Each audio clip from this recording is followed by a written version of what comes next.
get up on your feet. What you need to do is catch up with them. Bounce, man, get up on your feet and help me get it. Prefab housing is returning to the UK after a council started work on 28 new pre-built two-bedroom homes.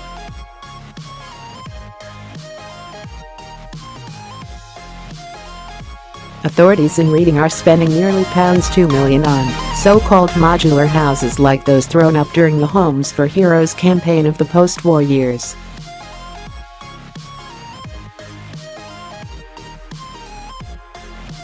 The 28 homes being built in the Berkshire town are timber-clad with up windows and doors and each contain 2 bedrooms, a bathroom, a kitchen diner and a living room.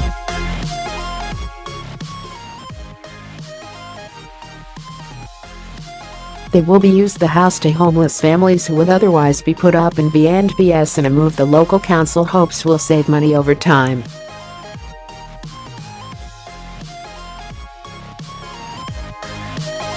Three-bedroom semi-detached houses on the same road have sold for as much as £335,000 this year, with the prefabs costing a fraction of that at an average cost of just £71,400 each.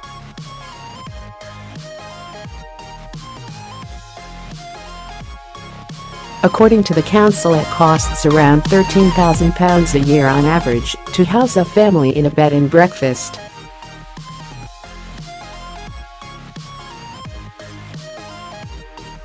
The new development itself will also have a children's play area, car parking and bike shed.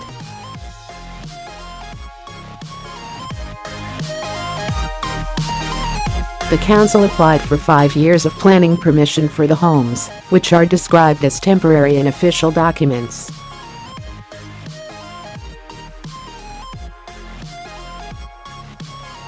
Each house has an internal area of 50.6 sqm, each bedroom is 12.2 sqm in area, and the living area is approximately 24.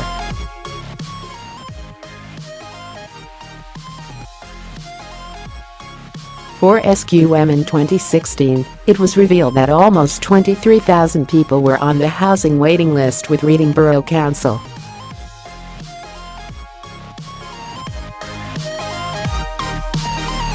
The Labour-run authority said population growth is being driven by international migration and a high birth rate.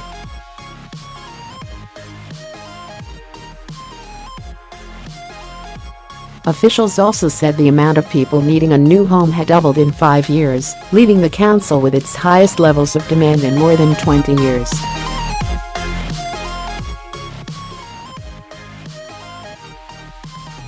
The lack of housing has been attributed to several factors, including high land prices and a lack of new affordable housing developments.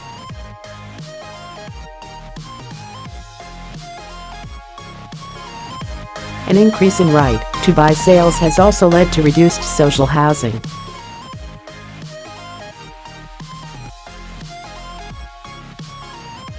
The housing crisis has also forced up the price of homes, with the average house in Reading £250,000 costing more than 8 times the average wage, while the cost of rent is £200 above the national average.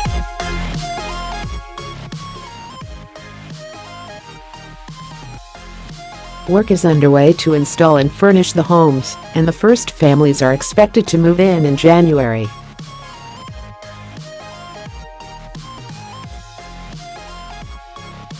Thousands of prefab homes were built in the late 1940s as the post-war government threw up homes for returning servicemen and their families.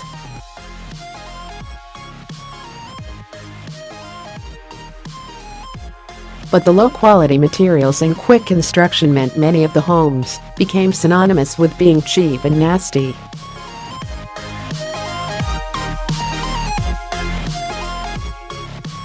Reading is now among the local authorities hoping the new generation of prefab homes won't suffer the same fate and will be an answer to Britain's housing shortage.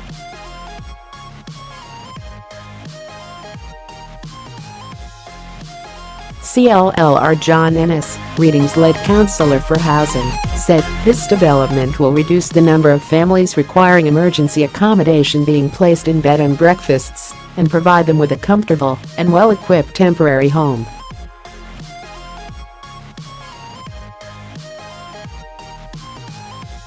Not only will this be much better for the families involved, it will also save the council money in the long run.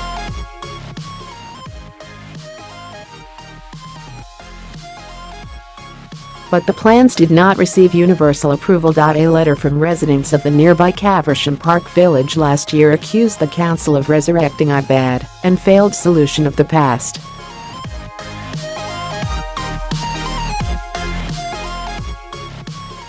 Last month, it was announced that prefabricated bungalows made from cream corrugated sheets in Moseley, Birmingham had been named alongside Windsor Castle and Blenheim Palace on a list of the top 10 historic places in England.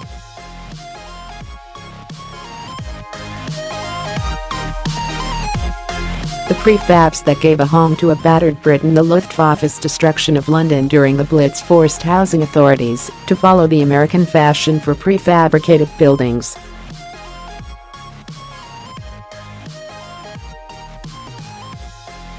The 1944 Housing Act authorised the government to spend up to £150 million on temporary houses in areas like Lewisham, where more than 1,500 homes had been destroyed during just the first year of conflict.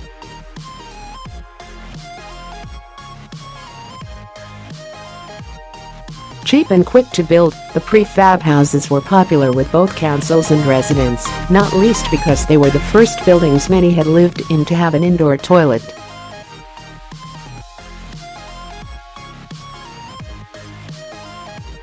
Gunner Hector Murdoch arrives at his new prefabricated house in Tulse Hill, London, greeted by his wife and son. After returning from the Second World War, tens of thousands of prefab homes were built in the UK as an emergency measure after the Second World War, at a cost of £200 million. It may seem strange by today's standards, but the prefabs quickly became synonymous with comfort and luxury.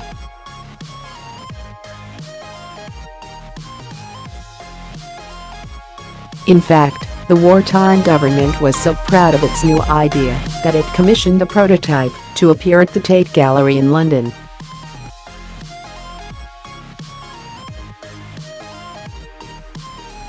More than 150,000 of these palaces for the people were mass-produced in sections at a factory and assembled on sites around the country, but the Excalibur estate in Catford, consisting of 187 homes and even a prefab church, remains the largest to survive, despite the original tenants being told it would survive for little more than a decade.